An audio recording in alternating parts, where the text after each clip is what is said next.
अरे बेटा, आज आपको पास्ट पेपर सॉल्व करवा रहे हैं और पास्ट पेपर है मई जून 2021।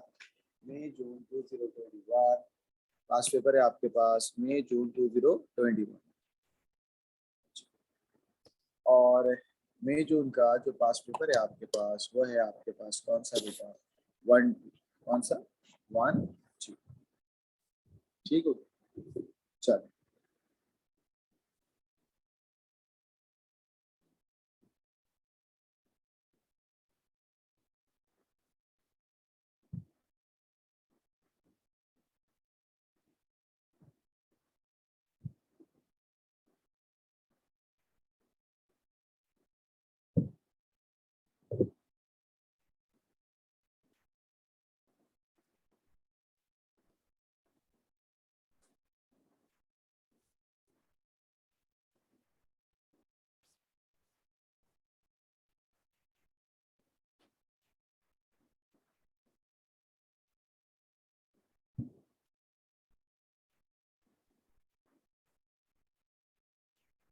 चलें जी, स्टार्ट।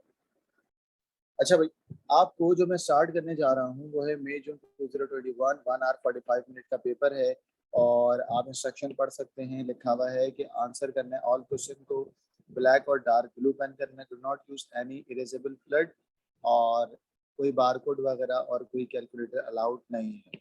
ठीक है, चलें। मैं अपना नाम लिख देता हूँ, इट्स मी आकिब खान। तो मैंने कहा भाई मेरा नाम आ गया, सेंटर नंबर मुझे नहीं पता, कैंडिडेट नंबर मुझे नहीं पता। आप लोग अपना लिखिएगा ताकि आप लोगों को आदत हो जाए कि करेक्ट तरीके से चीज़ों को सॉल्व करें। चलो, अच्छा, उसके बाद आपको यहाँ पर इंफॉर्मेशन भी दे रहा है, कह रहा है ये टोटल मार्क्स जो है ना वो 75 मार्क्स का है। No marks will be awarded for using any brand name और सॉफ्टवेयर पैकेज और हार्डवेयर। किसी कंपनी वगैरह का नाम मत लिखना, किसी ब्रांड का नाम मत लिखना और किसी सॉफ्टवेयर पैकेज का नाम मत लिखना, वरना आपको नंबर नहीं मिलेंगे। कह रहा है कि ब्रैकेट के अंदर मार्क्स लिखे हुए होंगे, हर सवाल के आपको जवाब देंगे। ठीक है, तो आपका जो पेपर स्टार्ट होने वाला है वो है मई जून 2021 2021 2210 1 आवर 45 मिनट। चलिए, पहले क्वेश्चन स्टार्ट करेंगे। वो कह रहा है कि डेनरी नंबर आपको दे दिया, डेनरी को आपको हेक्सा में कन्वर्ट करना है।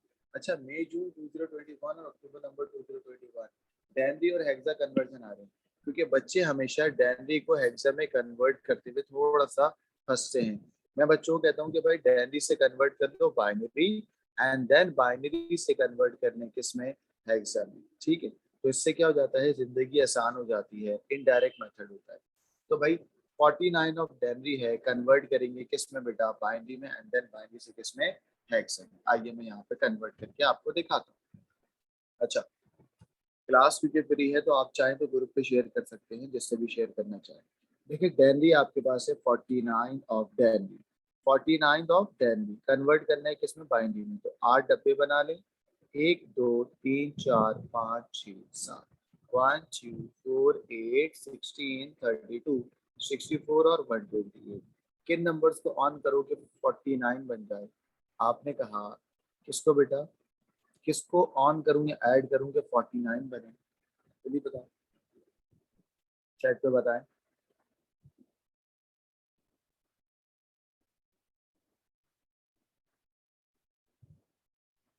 आपने कहा कि सर 32 और 16 को, जब 32 और 16 को दिमाग में आप ऐड करेंगे आंसर बनेगा 48 और एक कर लिया तो कितना हो गया? 49। बाकी ऑफ वाले क्या हो गए? जीरो हो गए। बाकी ऑफ वाले क्या हो गए? जीरो हो गए। ये बन गया आपके पास बाइनरी नंबर। इस बाइनरी को देखें, बाइनरी बना लिया आपने। अब बाइनरी से हेक्सा में जाने के लिए चार चार का पेयर बनेगा। एक pair of 4 binary from right hand side. तो राइट साइड से चार चार का पेयर बनाया आपके पास 1 0 0 0 एंड दूसरा नंबर क्या है? 1 1 0 0 0 एंड 0। चलो नंबरिंग करते हैं। नंबरिंग जब होगी आपके पास 1 2 4 8 1 2 4 8। चलो, जब आप नंबरिंग करेंगे तो यहाँ से आंसर आएगा आपके पास क्या? 1 एंड यहाँ से आंसर आएगा आपके पास क्या? 2 + 1 कितना हो गया? 3। तो टोटल आंसर क्या आया आपके पास? 31। क्या आंसर आया आपके पास? 31। सही है ना भाई? आंसर क्या है आपके पास? 3 आ गया और यहाँ पर आ गया 1। तो याद रखिएगा 49 ऑफ हेक्साडेसिमल को, 49 ऑफ डेनरी को जब हेक्सा में कन्वर्ट करा तो तुम्हारा आंसर आ गया 31 और ये जो तुमने 8 बिट का रजिस्टर बनाया ना, ये उठा के ऊपर लिखना है। तो क्या आएगा 0011 4 बिट, देखो ऐसी करा ना, और आगे 0001, ये तुमने 4 बिट का आंसर लिख दिया, 8 बिट का आंसर लिख दिया। सही है भाई? और ये 31 आंसर। ठीक है लड़कों भाई, मुझे उम्मीद है कि आपको समझ आ गया होगा। अब वो कह रहा है हेक्साडेसिमल का, बाकी सवाल आप लोग खुद कर लीजिएगा, इसमें कोई मसला नहीं होना चाहिए आपको। नेक्स्ट क्वेश्चन आपके पास आया, कह रहा है कन्वर्ट करना है, सॉरी, दो बेनिफिट लिखने हैं किसके बेटा, converting binary values into hexadecimal. Hexadecimal के बेनिफिट लिखने हैं आपको। हेक्साडेसिमल के क्या लिखने हैं आपको, बेनिफिट। हेक्साडेसिमल के बेनिफिट याद है आपको, नहीं याद? हेक्साडेसिमल के बेनिफिट याद है आपको, मैंने लिखे हुए थे ना। हेक्साडेसिमल के बेनिफिट याद है? मैं आपको बता दूं, हेक्साडेसिमल के बहुत सारे बेनिफिट होते हैं। एक होता है MAC address, media access control, और कौन सा होता है error messages and memory dump, और भी बहुत सारे होते हैं लोकेशंस इन मेमोरी। तो आप, ये सब इसके यूज होते हैं, ये सब इसके क्या होते हैं बेटा, यूज। अगर आप बोलो कि सर बेनिफिट और इसमें क्या फर्क है, आइए मैं आपको दिखाता हूँ। पहले मैं आपको नोट्स में दिखाता हूँ। देखिए, आपके पास लेक्चर के अंदर हेक्साडेसिमल के बेनिफिट अलग होते हैं, यूज अलग होते हैं। मैंने कहा ये हो गया बेनिफिट, बेनिफिट का मतलब फायदा, और यहाँ पर आपके पास आएगा यूज। देखिए, बेनिफिट नंबर 1 क्या होता है, इजी टू डिस्प्ले रीड और write. Easier, easy to display read और राइट, डिस्प्ले करना आसान होगा, इजी टू रीड और राइट होगा, इजी टू रीड और राइट होगा। यूसेज आपके पास 6 होते थे, यूसेज आपके पास कितने होते थे बेटा, 6। सही, यूज का मतलब example, MAC address, error messages and memory dump, यही था ना भाई, error messages and memory dump. सही, और क्या था, कैरेक्टर कोड, है ना। फिर था locations in memory, locations in memory, assembly and machine code, assembly and machine code, और चौथा क्या था आपके पास, HTML कलर कोड। ठीक है ना, यही सब था। तो अब आपसे वो बेनिफिट पूछ रहा है, मैंने कहा भाई easy to display, easy to read और राइट, और कम जगह लेता है, takes up less space, takes up less space on screen, screen पे कम जगह लेगा, कौन, हेक्सा, कौन, हेक्सा। सही, और एरर के चांसेस भी कम होंगे, less chances of error, less chances of error, error के चांसेस क्या होंगे बेटा, कम होंगे। तो ये आपके पास 4 बेनिफिट हैं, ये 4 बेनिफिट लिख देते हैं, आ जाओ। ठीक है, तो पहला बेनिफिट आपको मैंने क्या बोला, इजियर टू अंडरस्टैंड रीड और right, easier to understand read or write, easier to understand read or write, easier to understand read or write। दूसरा बेनिफिट जो आपको बता चुका हूँ वो क्या है बेटा, कम जगह लेगा, takes up less space on screen, screen पे हेक्साडेसिमल क्या करता है बेटा, कम जगह लेता है। चलो, ये हो गए बेनिफिट किसके, हेक्साडेसिमल के। अब वो कह रहा है हेक्साडेसिमल जो है वो रिप्रेजेंट करता है HTML कलर को, ऐसी है ना भाई, देखो मैंने यहाँ लिखा दिया, हेक्साडेसिमल का लास्ट यूज मैंने क्या लिखा, हेक्साडेसिमल का लास्ट यूज क्या लिखा, हेक्साडेसिमल HTML कलर कोड को रिप्रेजेंट करता है। देखिए, HTML कलर कोड का मतलब है वेबसाइट डेवलपमेंट की बात हो रही है। अब आ जाओ इस सवाल, कह रहा है हेक्साडेसिमल का एक यूज होता है HTML कलर कोड, हमने कहा हाँ, हमें पता है। कह रहा है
चलो अब आवाज आ गई, कोई बात नहीं।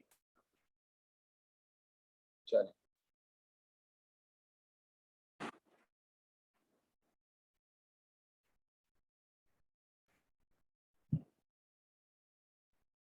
चलो, तो हम कहाँ पे थे भाई? हम थे कि हमारे पास स्टोरेज मीडिया तीन होते हैं। स्टोरेज मीडिया कितने होते हैं बेटा? तीन। एक होता है ऑप्टिकल, एक होता है मैग्नेटिक, और एक होता है क्या? Solid state. ठीक है। अच्छा, ऑप्टिकल मीडिया में सीडी डीवीडी वगैरह आता है, सीडी डीवीडी और डीवीडी रैम वगैरह आता है। मैग्नेटिक मीडिया में हार्ड डिस्क ड्राइव आती है, और सॉलिड स्टेट के अंदर यूएसबी आएगी और एसएसडी आएगी। सही, यूएसबी आएगी और एसएसडी आएगी। तो डेटा स्टोरेज के अंदर, डेटा स्टोर के अंदर आपने ये तीन तरीके की मीडिया की कैटेगरी पढ़ ली। ठीक है। अच्छा, अब आ जाते हैं पास्ट पेपर। कह रहे हैं मूविंग पार्ट्स नहीं होते। मूविंग पार्ट्स नहीं होते।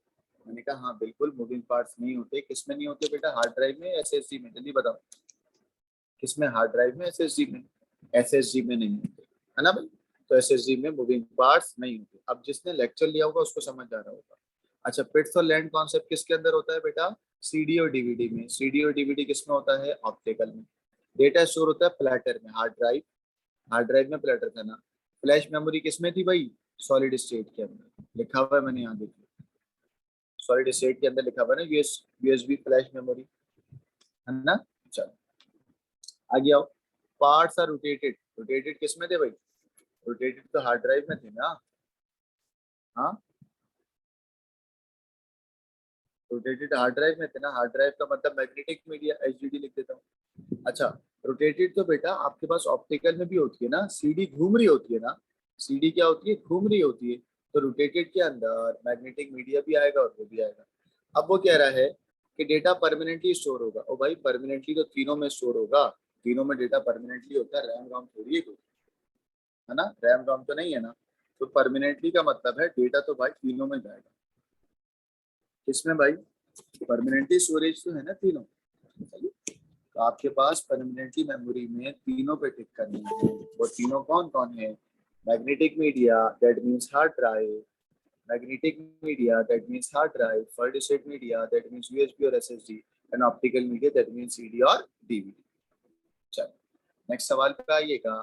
ये one example of magnetic storage. Magnetic storage की एग्जांपल मैं लिख चुका हूँ। क्या है बेटा? Hard disk drive. क्या है? Hard disk drive. Optical media की एग्जांपल सीडी भी है, डीवीडी भी है, जो मर्जी चाहे लिखो, है ना भाई? सही। अच्छा, मैग्नेटिक, मैग्नेटिक स्टोरेज की एक और एग्जांपल होती है, वो होती है मैग्नेटिक टेप, जो अब ऑब्सोलीट हो गया है, बट एग्जांपल तो है ना। ठीक है। सीडी डीवीडी आपके पास भी हो गया यहाँ पर। ब्लू रे भी होता है। तीनों लिख देता हूँ मैं ताकि कुछ तो याद रहेगा। ठीक है। अब वो कह रहा है अगर आपको वेब सर्वर पे डेटा को स्टोर करना है, अगर आप वेब सर्वर youtube.com, facebook.com जिस पीसी पे इंस्टॉल्ड होते हैं उनको बोलता हूँ वेब सर्वर। अगर आपको वेब सर्वर पे इंस्टॉल करना है डेटा, तो आप किस पे काम करना चाहोगे? क्या ज्यादा सूटेबल रहेगा? मोस्ट सूटेबल कौन है, सीडी या डीवीडी? चैट पे बताएं। सीडी, डीवीडी, हार्ड ड्राइव या एसएसडी? जल्दी बताएं। अगर आपको डेटा स्टोर करना है किसी भी वेब सर्वर पे, वेब सर्वर का मतलब वो पीसी जहाँ पे वेबसाइट रन होती है, वेब सर्वर के लिए आप किसको सुटेबल बोलोगे? सीडी को, डीवीडी को, हार्ड डिस्क ड्राइव को, या एसएसडी को? चैट पे बताएं मुझे।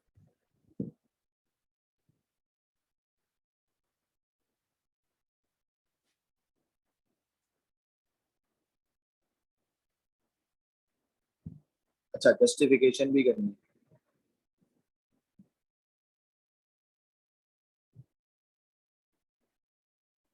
सही। बच्चे कह रहे हैं सर आपने चैट बंद करी। चलो ठीक है, कोई बात नहीं, कोई बात नहीं। मैं आप लोगों को अभी ले लूंगा ऑडियो पे। अच्छा, अब जरा सुनिए बेटा, जब भी आप वेब सर्वर की बात करते हैं, वेब सर्वर का डेटा सीडी डीवीडी पे कैसे स्टोर करेंगे? नहीं कर सकते ना। ये तो समझाना है आपको। वेब सर्वर का डेटा सीडी पे भी स्टोर नहीं कर सकते, डीवीडी में भी नहीं कर सकते, क्योंकि सीडी और डीवीडी की कैपेसिटी इतनी ज्यादा नहीं होती। वेब सर्वर के लिए आपको या तो हार्ड ड्राइव पे जाना पड़ेगा या एसएसडी पे जाना पड़ेगा। अच्छा, हार्ड ड्राइव पे भी जा सकते हो, एसएसडी पे भी जा सकते हो। हार्ड ड्राइव आपको सस्ती पड़ेगी, चीप होगी, और एसएसडी आपको महंगी पड़ेगी। हार्ड ड्राइव जो है वो चीप है। हार्ड ड्राइव के अंदर नो मतलब हार्ड ड्राइव जो है वो आसान है, ट्रस्टेबल है, चीजों को तरीके से राइट करेगी। लेकिन हार्ड ड्राइव जो है उसके अंदर मूविंग पार्ट्स होता है, हार्ड ड्राइव थोड़ी शोर करती है। एसएसडी जो होती है उसमें कोई मूविंग पार्ट्स नहीं होगा। एसएसडी के अंदर लार्ज वॉल्यूम ऑफ डेटा आराम से हो जाएगा। एसएसडी कूल होती है। एसएसडी क्या होती है? कूल। तो आप इन दोनों में से कोई भी एक नाम लिख सकते हो कि वेब सर्वर का डेटा आप हार्ड ड्राइव पे भी इंस्टॉल कर सकते हो और वेब सर्वर का डेटा आप एसएसडी पे भी स्टोर कर सकते हो। It's up to you. तो मैं आपको प्रेफर करूंगा कि आप एसएसडी पे स्टोर कर लें वेब सर्वर का डेटा, क्योंकि एसएसडी के अंदर बहुत सारी चीजें हैं। बट एसएसडी में सिर्फ एक मसला है, एसएसडी महंगी होती है बस। चले आइए एसएसडी लिख लें या एचडीडी लिख लें, दोनों एक्सेप्टेबल है, दोनों एक्सेप्टेबल है। सॉलिड स्टेट ड्राइव, जिसको मैं एसएसडी कह रहा हूँ। अच्छा, एसएसडी के अंदर 3 पॉइंट लिखने हैं आपको। 3 मार्क्स का सवाल है ना। मैंने कहा भाई पहला पॉइंट लिख लेते हैं। पहला पॉइंट क्या होगा?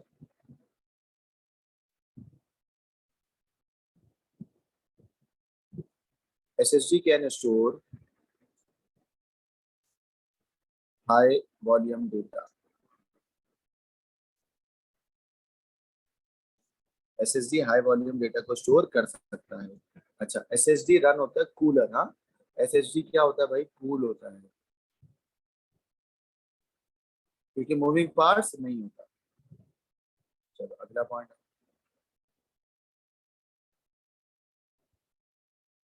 एसएसडी फास्ट होता है ना as compare to hard disc,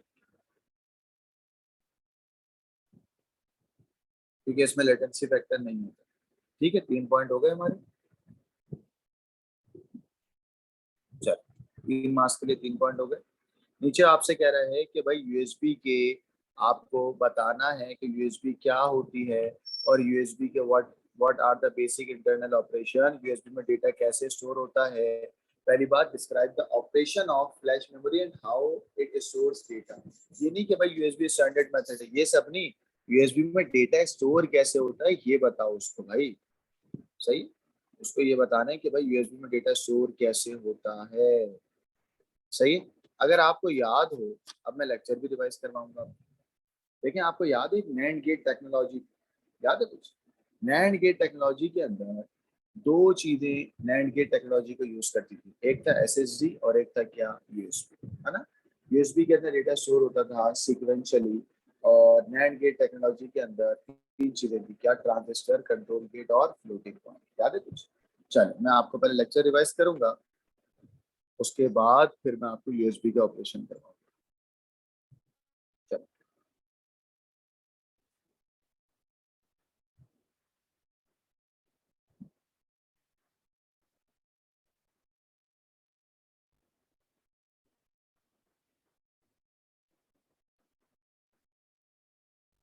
अच्छा, ये तो होगा input output device.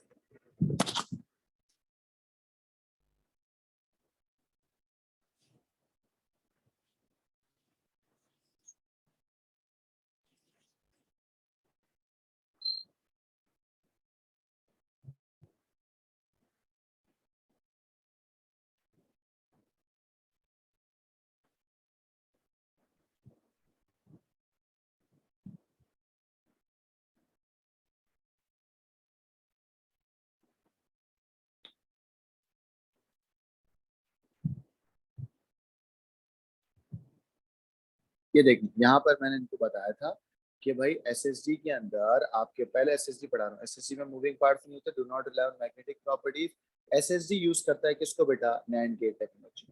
NAND gate technology होती क्या है ये जरा आपको दिखाते हैं अभी, और उसके बाद फिर आपको नोट्स बनानी है। अच्छा, ठीक है। चलो पहले मैं यहाँ पर आपको डायग्राम बना के दिखाऊंगा, उसके बाद फिर आपको मैं समझाऊंगा। देखिए होता क्या है, आपके पास यूएसबी के अंदर ना एक नैंड गेट टेक्नोलॉजी होती है। ठीक है, तो आपने इस तरीके से होता है डेटा इसके अंदर, जिसमें आपके पास ये जो मैं बनाने जा रहा हूँ इसका नाम है नैंड गेट टेक्नोलॉजी। अच्छा, नैंड गेट टेक्नोलॉजी के अंदर आपके पास रजिस्टर होते हैं। क्या होता है बेटा? रजिस्टर।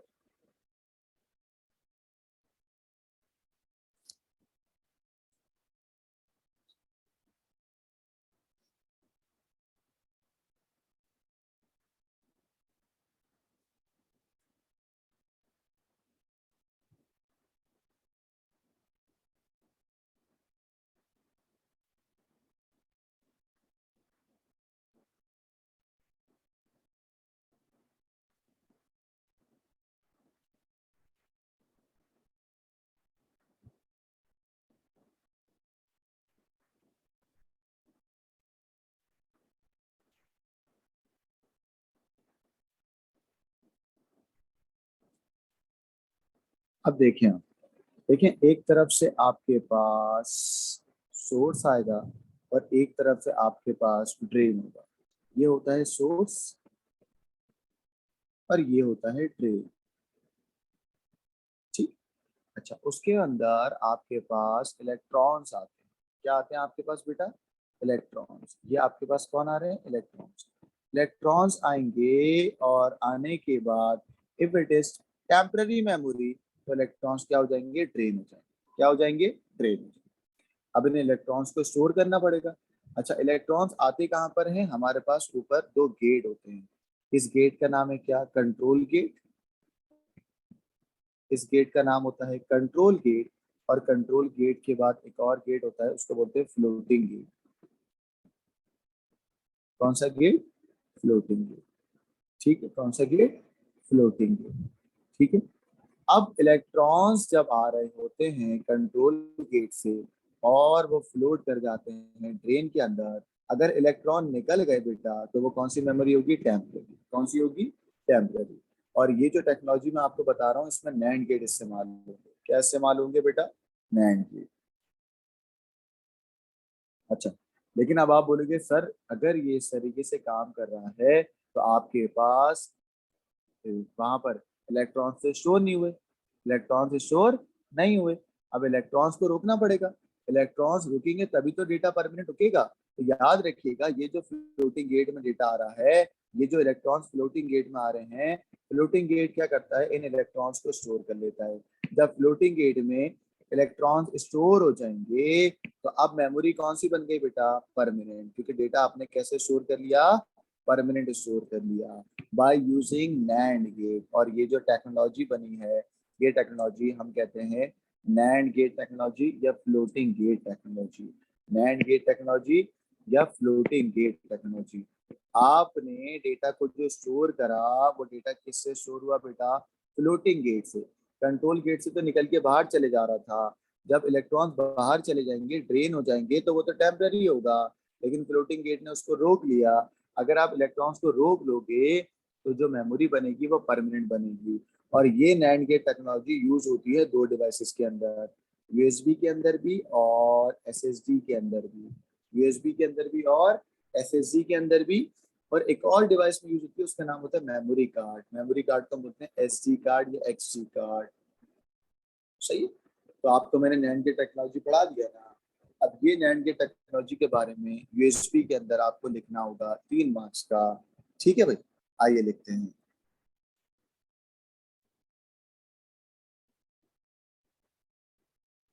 चल, क्या लिखें कि भाई डेटा जो स्टोर होगा, point number 1, data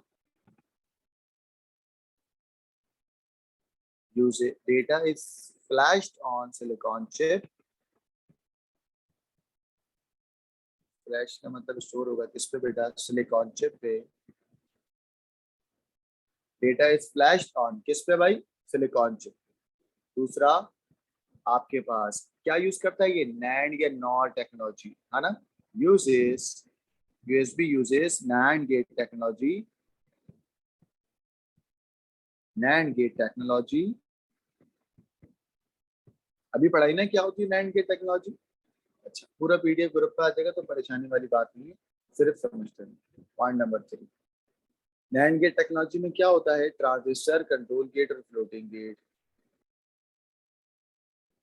in which we have in which transistor, इसमें ट्रांजिस्टर भी होता है बेटा और कंट्रोल गेट भी होता है, उसी पॉइंट को मैं लंबा कर रहा हूँ।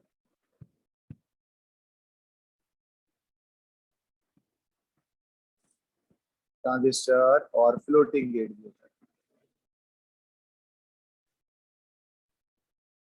ये एक ही पॉइंट को मैंने लंबा कर दिया। पॉइंट नंबर 3 सही।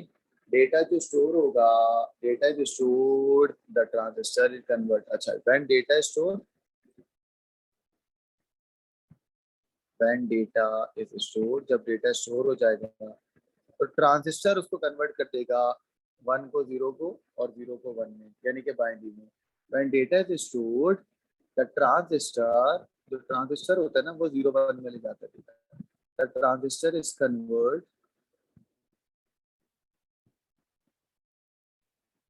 फ्रॉम 1 to 0 या 0 to 1, ठीक है। राइट्स और रीड डेटा सीक्वेंशियली, डेटा को राइट और रीड करता है 1 by 1। 1 by 1 का मतलब होता है सीक्वेंशियली, ठीक है। चलो इसका स्क्रीनशॉट ले लें।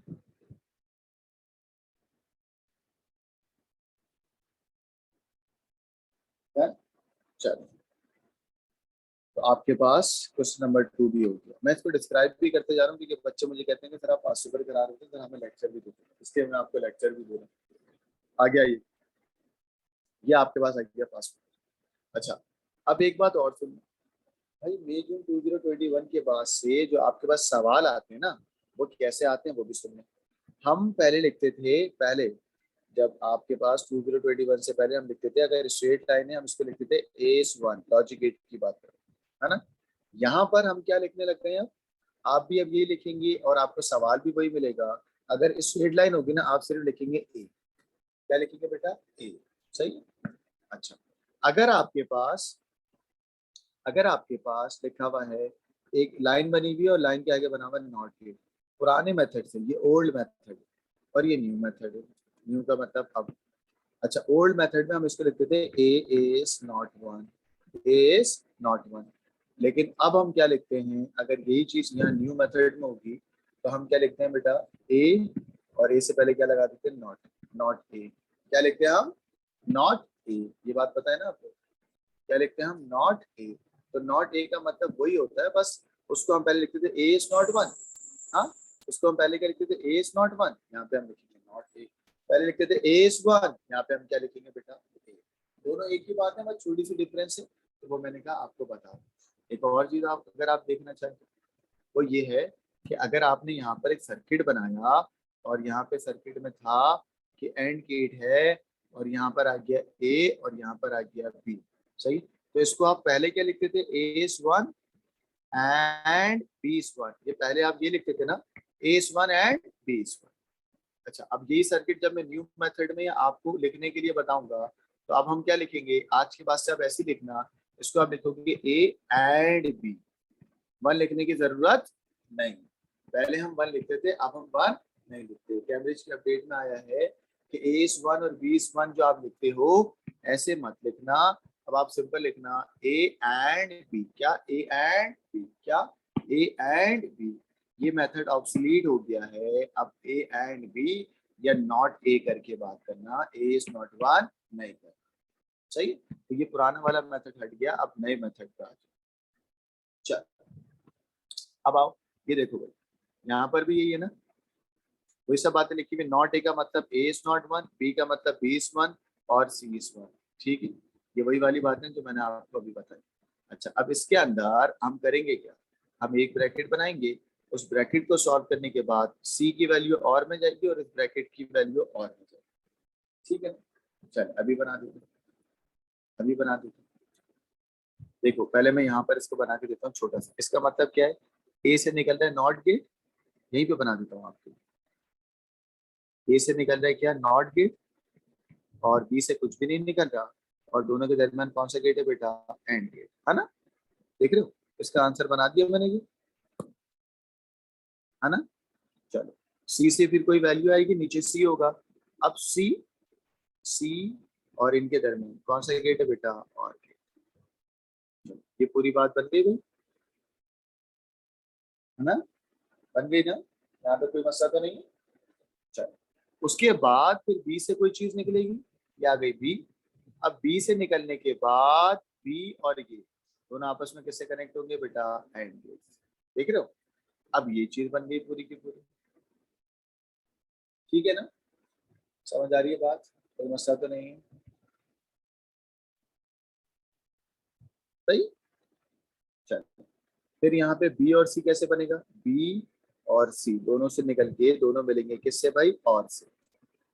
दोनों में किससे मिलेंगे बेटा, और से। और की आपको लॉजिक गेट याद होना चाहिए, और का सर्किट ऐसे होता है ये। अब इसका और इसका दोनों को मिलाएंगे किससे भाई, नॉर्थ से। किससे भाई, नॉर्थ से। ठीक है। अब मैं तमीज से बना के दूंगा नीचे, ये तो मैंने आपको ऐसे बना के दिया ताकि आपको चीजें याद रहे। आइए मैं आपको तमीज से बना के दूंगा, not A and not be.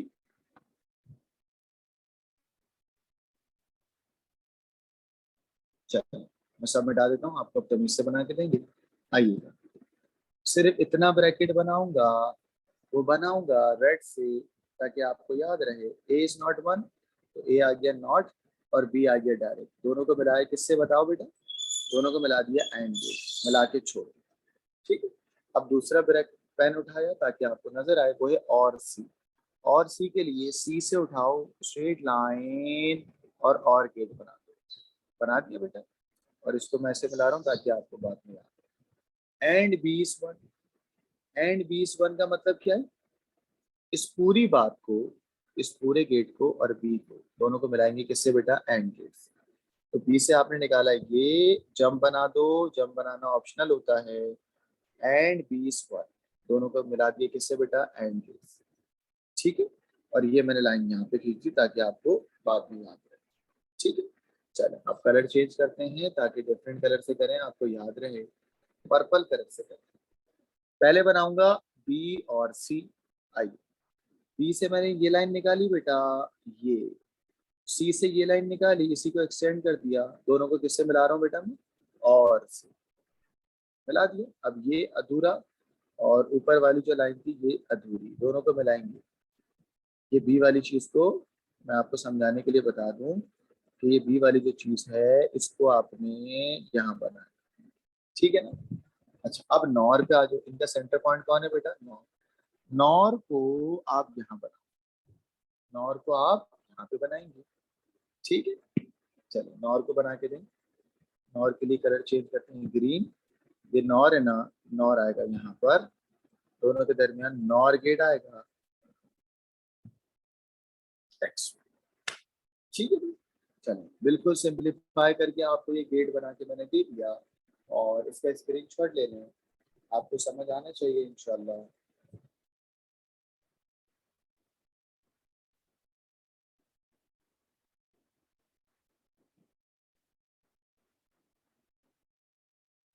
ठीक है। चलो, और ये वाली बात बड़ी इंपॉर्टेंट है, इसका भी स्क्रीनशॉट ले लें कि अब हम लोग इसको नए वे में लिखेंगे, पुराना वे क्या हो गया, ऑब्सोलीट हो गया। ठीक है। हालांकि बातें वही है, बस ये बात पता होगी आपको, बस मैंने कहा बता दूं। चलो आगे आइएगा। अच्छा, जब आपने इसका ट्रुथ टेबल करा तो आपका आंसर आ गया ये। अब देखो ये नए नए तरीके के सवाल है, मैं चुनिक किस करने कह रहे, रो वन का आंसर ये आ रहा है, रो टू का आंसर ये, रो थ्री का आंसर ये, रो फोर का आंसर ये, रो फाइव का आंसर ये, row six, row seven, row eight. There are four error in this truth table. There are four error in this truth table. अच्छा, पहले क्या कर रहा था, करता था वो हमेशा आपको ऐसा ट्रुथ टेबल बना के देता था और कहता था कि भाई फाइनल आउटपुट का आंसर बता दे। अब वो आपको घुमा रहा है, कह रहा है मैंने फाइनल आउटपुट लिख दिए हैं, बट इसके अंदर चार एरर हैं। इसके अंदर क्या है बेटा, फोर एरर। आप पूरा का पूरा दोबारा फाइंड करेंगे और करने के बाद बताएंगे क्या एरर है। यही है ना भाई, वो कह रहा है इसके अंदर चार एरर हैं, तो ऑब्वियस ही बात है आप दोबारा फाइंड करेंगे जैसे हम पहले करते थे। बस उसने आप पे एहसान करा कि दो आपको उसने निकाल के दे दी। सही। तो आप इस लॉजिक गेट से, इस लॉजिक सर्किट से तो टेबल बनाएंगे, और बनाने के बाद आप अपने आंसर को कंपेयर करेंगे इससे, और चार एरर निकाल लेगा।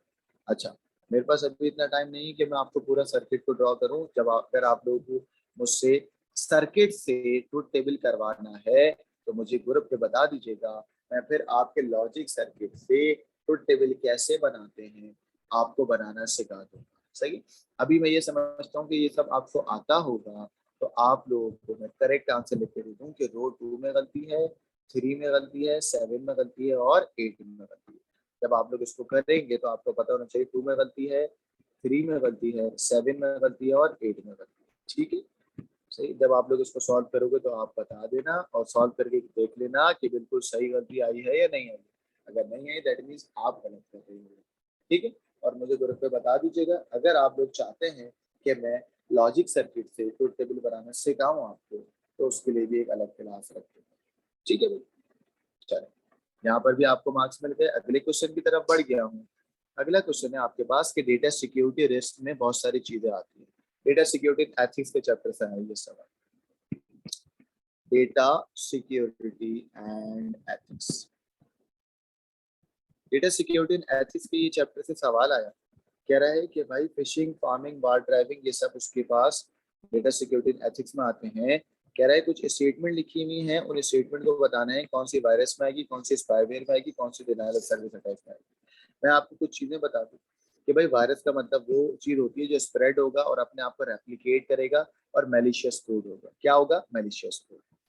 स्पाईवेयर का मतलब वो स्पाई कोड होता है जो कीबोर्ड के सारे कीज को स्टोर करेगा और स्टोर करने के बाद हैकर को पता भी नहीं होगा, उसका सारा डेटा स्पाईवेयर पे आ रहा है। डिनायल ऑफ सर्विस अटैक वो अटैक होता है जिसमें वेब सर्वर डाउन हो जाएगा और वेब सर्वर को पता भी नहीं लगेगा कि वेब सर्वर हैंग हो गया। फेक मल्टीपल रिक्वेस्ट से डिनायल ऑफ सर्विस अटैक को सेंड होती है। ठीक है। तो ये चारों हैं क्या? ये चारों डेटा सिक्योरिटी रिस्क है, थ्रेड है। ये तीनों क्या है? डेटा सिक्योरिटी रिस्क और थ्रेड। चलो, अब स्टेटमेंट पढ़ते हैं। कीबोर्ड वर्ड आ गया। कीबोर्ड पे जितनी भी की प्रेस होगी सारी की सारी चले आती है किसमें बेटा? स्पाईवेयर या की लॉगिन सॉफ्टवेयर।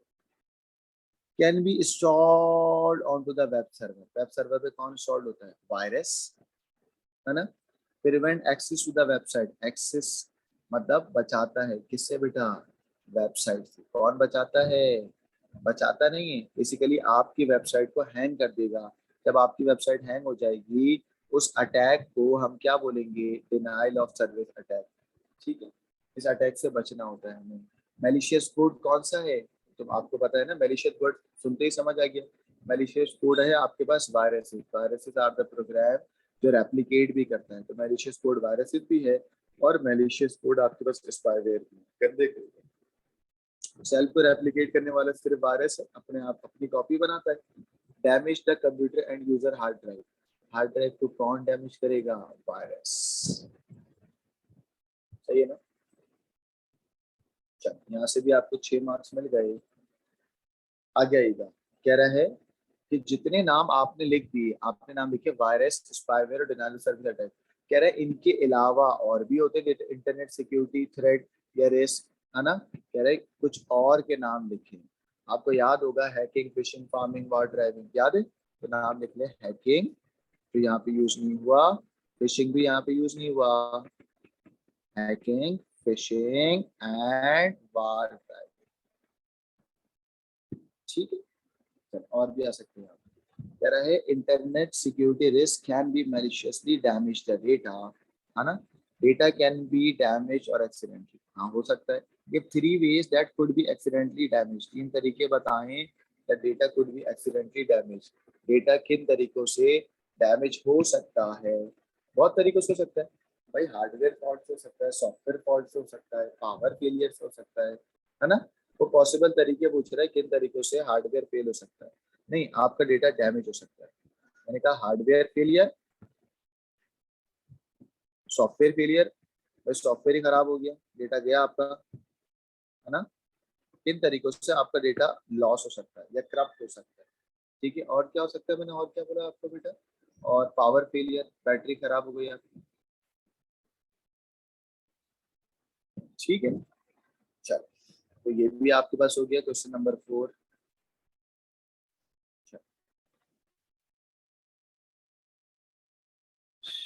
अब अगला सवाल है आपके पास सेंसर का। और आज की क्लास को अपने यहीं पर ही वाइंड अप करूंगा। पूरा 500 कराने में तो 2 घंटे लग जाएंगे और ये आप लोग खुद करेंगे अब मई जून 21 का। और अगला सवाल आया कुकीज़ का, ये भी आप लोग खुद करें। और उसके बाद HTML का सवाल आ गया, बड़ा आसान है ये तो, है ना। ये मैं करवा देता हूँ। वन एग्जाम्पल ऑफ HTML, छोटा सवाल है ना, जल्दी करा दो। वन एग्जाम्पल ऑफ HTML कह रहा है कि एक इंसान है Julin use HTML to create website, she separate HTML into structure और प्रेजेंटेशन। स्ट्रक्चर का मतलब होता है लेआउट और प्रेजेंटेशन का मतलब होता है डिजाइन, कलर, थीम। डिजाइन हो, कलर हो और थीम, ठीक है। कह रहा है one example of HTML structure. Structure की एग्जाम्पल आपको देनी है। स्ट्रक्चर में क्या आता है आपके पास? हाँ, स्ट्रक्चर में आपके पास आता है क्या? लेआउट। क्या आता है बेटा? लेआउट। और लेआउट का मतलब होता है प्लेसमेंट ऑफ टेक्स्ट। टेक्स्ट कहाँ पे प्लेस हुआ है ना, तो मैंने कहा प्लेसमेंट ऑफ टेक्स्ट और इमेज। क्योंकि कोई सी चीज वेबसाइट पे कहाँ प्लेस है, ये तो HTML स्ट्रक्चर में आएगा ना। किस में आएगा? HTML structure. Give two example of presentation. Presentation के एग्जांपल मैं लिख चुका हूँ तीनों। क्या? Design, colour, theme. बोला ना मैंने आपको, तो आपने लिख दिया, आप भी लिख दें भाई। फॉन्ट कलर, वेबसाइट का कलर, वेबसाइट की थीम, बैकग्राउंड कलर, सजावट में आता है बेसिकली, ठीक है। चलो, कह रहा है कि वो जो जूलिनी है, जूलिनी क्यों सेपरेट रखती है स्ट्रक्चर को प्रेजेंटेशन को? इसलिए सेपरेट रखती है क्योंकि कंटेंट अलग हो और उसकी थीम अलग हो। कंटेंट अलग हो, देखो वेबसाइट पे कंटेंट अलग रहे और इसकी कलर थीम अलग रहे, ये होता है रीजन। कंटेंट अलग रहे, कलर थीम अलग रहे, फॉन्ट स्टाइल अलग रहे। कलर थीम हो गया, डिजाइन हो गया, कलर्स हो गए, ये सब किसमें आएगा बेटा? प्रेजेंटेशन में। और जितना भी कंटेंट है, प्लेसमेंट ऑफ कंटेंट है, वो किसमें आएगा बेटा? स्ट्रक्चर। वो किसमें आएगा? स्ट्रक्चर, ठीक है। चलो, तो आज की क्लास को मैं इतना ही रखता हूँ। कल आपकी और मेरी अच्छा, कल आपकी और मेरी मुलाकात पेपर 1 के लिए सेम टाइम पे होगी। अभी मेरी दूसरी क्लासेस है AS और A2 की, तो मैं वो शेयर करूँगा और वो मैं ले रहा हूँ। शहरी के बाद पेपर 2 की क्लास है आप लोगों की और मेरी। और पेपर 2 की क्लास हमारी और आपकी होगी कितने बजे बेटा? 5:30 से लेके 6:30। अब जो जो सवाल है वो मुझसे पूछ लें। कोई सवाल है तो मुझसे पूछ लें।